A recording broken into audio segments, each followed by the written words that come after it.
Peter here, aka Peter Freakout 10, bringing another episode of the Movie Review Show. The good movies are always reviewed. Okay, back into our movie review today, and we're continuing the second month of Scream Fest. Okay, now we're back again to doing our movie review today, and as I said, I might do some vampire movie reviews, but there's a little bit of problem with that. I can't review them all like I promised because Halloween's coming next week, and with all that I have, you might be saying, why can't you take this week to do it? Well, because I have school and I have a life too, so can't do that all at the same time. Alright, but I'll get some that I promised, and I got some more that I promised here too. But anyway, today I'm going to talk about one of the films that to me was probably my first exposure to vampire films, and it's a film that got me into vampires, and I was really like pulled in by this movie and that is not only by the film itself, but also its cover. And what film is that, you may ask? It is Fright Night. Now, as you guys can tell, I love this cover. I literally love this cover. Look at that cover. That cover is bad A. I gotta say that. That cover is one of the best posters for a horror film I've ever seen. I mean, look at that thing. It's even on the disc and on the menu. So that proves, like, the cover's famous. If you say you hate this cover, that's fine with me. I love this cover. I literally love this freaking cover. But enough of that. Fright Night was a film made back in 1985, and it was directed by Tom Holland, the same guy who directed The Langoliers, Child's Play, and he made a quick appearance in Hatchet 2, but he gets killed. So I know the guy for a lot of stuff, and I think this was before he went on to do those films, of course.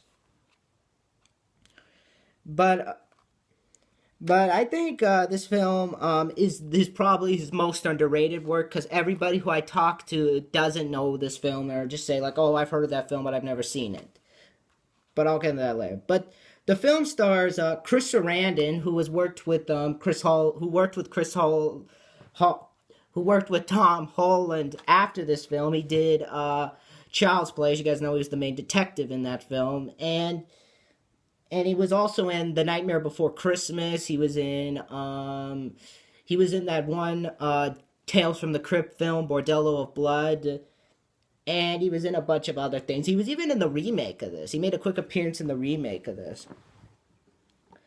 But you also got William Ragsdale, who I think is one of his earlier roles, I'm not sure. But Amanda Beers, who I don't know anything about. Stephen Jeffries, who I like. I like Stephen Jeffries. I know a lot of people put him down because there is there is a rumor floating around about him that during his filming of 976 Evil, which was one of the films I know him for, and I did a review on it this month, they say he got addicted to gay porn. So he's a homosexual, the guy, and he's gay. But you know what? I don't care if the guy's a homosexual or not. He's a good actor, and he's good for what he does. And Roddy McDowall, who I don't know anything about, but I do know is passed on right now, so rest in peace. But what do I think of Fright Night? I like it. To me personally, if I had to choose 4 vampire films I love, I'd choose this, Vampires, Bram Stoker's Dracula, and From Dusk Till Dawn. Those films, to me, these films, I think, are worth every penny of a vampire film. So, if you were to ask me, what are your top 10 favorite vampire films? I'd go on, and then I'd say this, and, of course, Bram Stoker's Dracula, actually, before that, Vampires, Bram Stoker's Dracula, and, of course, From Dusk Till Dawn. But this is one of them that I think got me into it. It's pretty easy to see that I like this film, but I'll get into why later. But the plot of this film is basically this. We meet our main character named what's his name? Charlie Brewster, played by William Ragsdale. And he's the normal everyday kid. He has a beautiful girlfriend, and they're both, and he's friends with this guy named Evil, played by Stephen Jeffries, and he's just a normal everyday kid. There's not much to say, but That's all he is, the normal, everyday, know-it-all kid who you like. But one night, a new neighbor moves into town, and Charlie starts to notice weird things about him. Yeah. And like he notices him and his roommate, the main character played by the main vampire named Jerry Dandridge, played by Chris Sarandon. Then he comes out of the house out of nowhere. He invites people to his house, and during all that's happening, murders start popping up all over the place. And Jerry recognizes the pictures because one of the girls that he saw asked him what house it was, and she went to that house. So as this going on, Charlie tries to convince some of his friends, "Oh my God, my neighbor's a vampire," but they think he's just playing a horror movie because he's into horror films. But he also goes to the police about it. He tries to get them involved, and they're like, "Oh, this kid's on drugs." And so, with little hope left, he goes to get help from this TV. He goes to get help from this guy named Frank Vincent, who hosts this TV show called Fright Night, which is where he shows horror films and talks about them, and he dresses like a vampire because he thinks he has knowledge about how to stop a vampire. So he gets him. So at first he doesn't believe him, but his friends convince him because they think he's nuts and everything, and they say, "Come on, we got to help this kid." However, as they're inspecting him, Peter Vincent notices that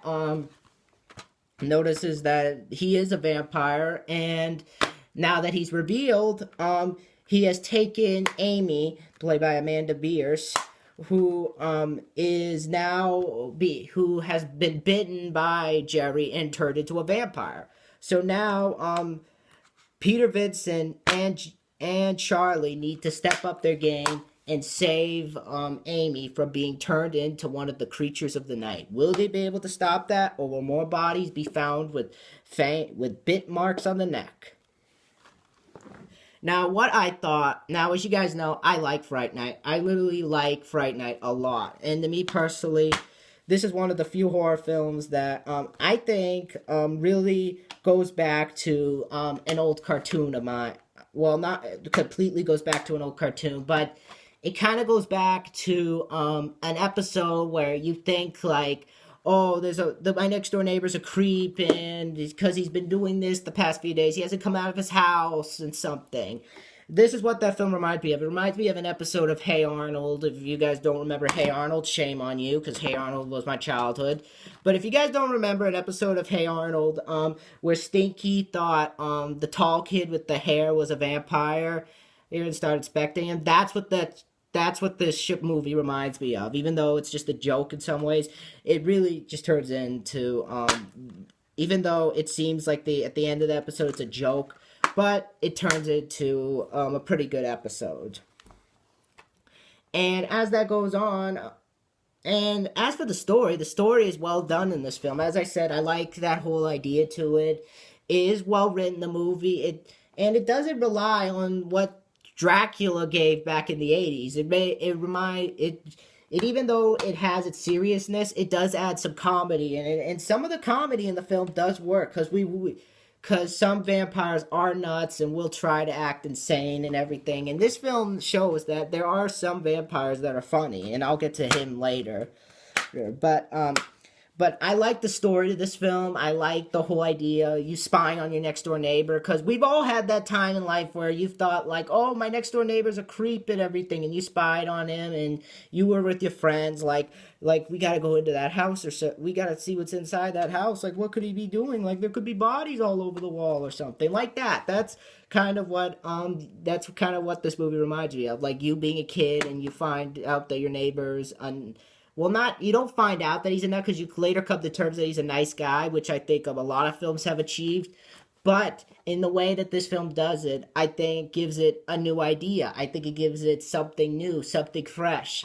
And it's actually pretty fun, and it actually works. It's actually fun and it works. And the story just completely stays in put. It has balance between the comedy and the horror. And it handles it pretty well. I'm not lying. It handles it well. They mix in with the story well. It's not all over the place like copy and paste, copy and paste, copy and paste, copy and paste, copy and paste, copy and paste, copy and paste, copy and paste, copy and paste, copy and paste, copy and paste. It's not like that. It is not like that. Thank God it's not like that.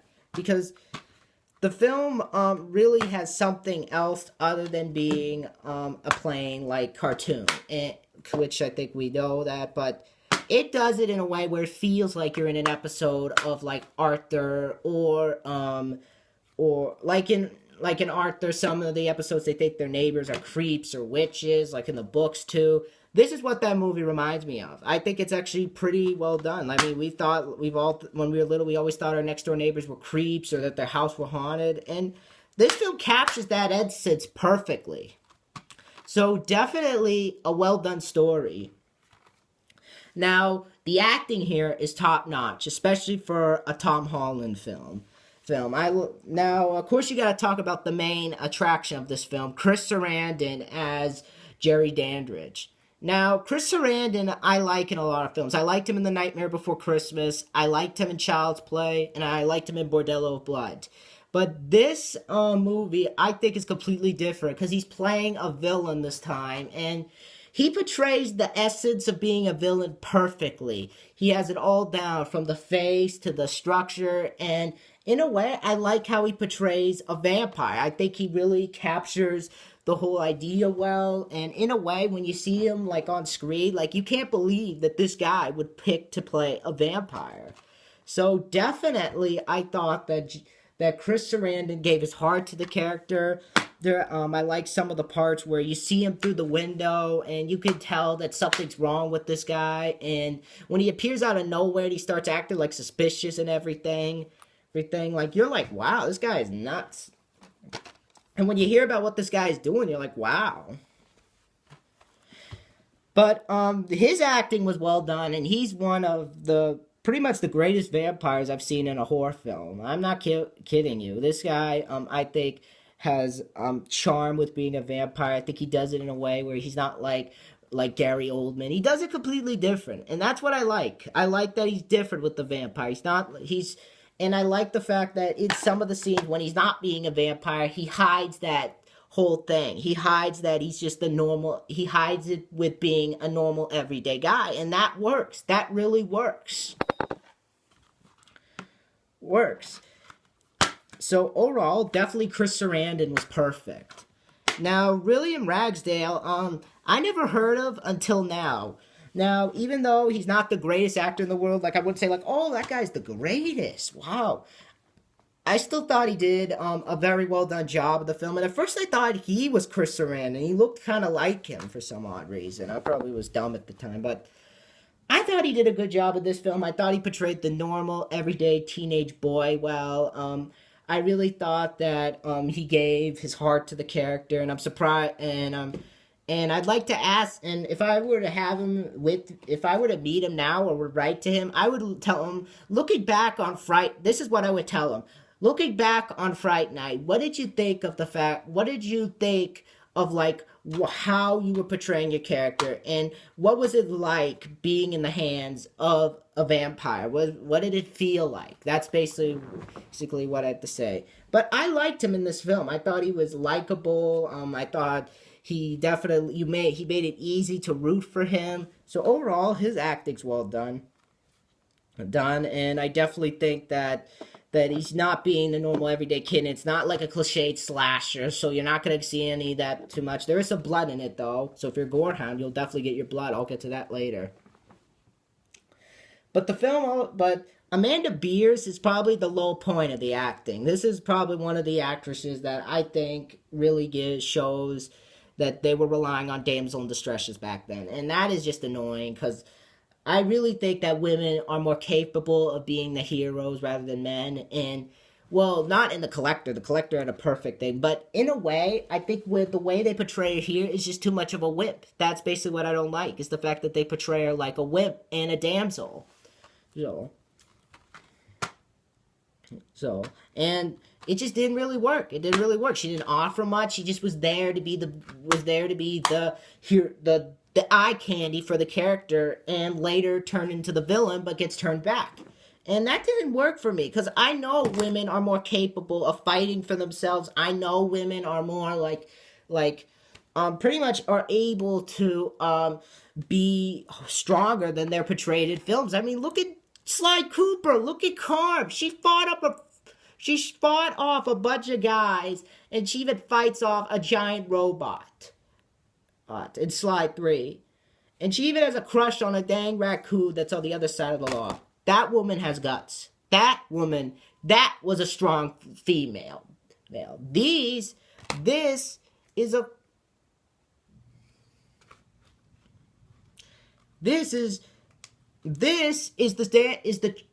the woman tied to the trade tracks from Dudley Do-Right. I had to think about that because I forget that film. But still, the other actors do their job well. Roddy McDowall, I thought, did a very good job in this film. But I like the fact that he knows like vampires. I like the fact that he doesn't want to get involved in this situation, but he has to because his friends pay him. And during that scene, like, you feel like, oh, sorry for the guy. And when he does fight him, you're like, wow, this guy really knows what he's doing. But I think the biggest actor who I think steals the show would be Stephen Jeffries. Yeah, you knew this was coming. Stephen Jeffries, to me, did a fantastic job with this film. And some of what he says is some of the funniest lines I have ever heard Stephen Jeffries say. His dinner's in the oven. And when he's in the bed when he's acting like Charlie's mom when she's out on town, and some of the scenes, like when he's a wolf and such, I thought those were funny scenes. And also the scene before, like, he's definitely a funny character. I liked him in this film. So the acting in this film is very well done, definitely well thought out, well carried. And overall, I definitely have a soft spot for the acting in this film. It's definitely carried out well, definitely better than what I saw in El Chupacabra. But definitely great acting in this film. Definitely actors who I think have a place in the future. Now, the special effects in this film are also great. Even though you won't see, like, decapitations, head coming off, slit open, stuff like that, you still get your good amount of blood, like, towards the end of the film. Like, we see, like, one of the roommate who they think is not a vampire get through the one, and when he melts, you're like, wow, the special effects in this film are astounding.